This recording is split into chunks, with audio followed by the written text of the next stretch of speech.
अखिल व्यापुनी उरलासी जागृत होई आत्मया रामा अनामा सचित सुख जनधामा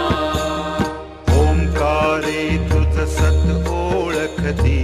दीप्ती रूप अससी गायत्री अनंत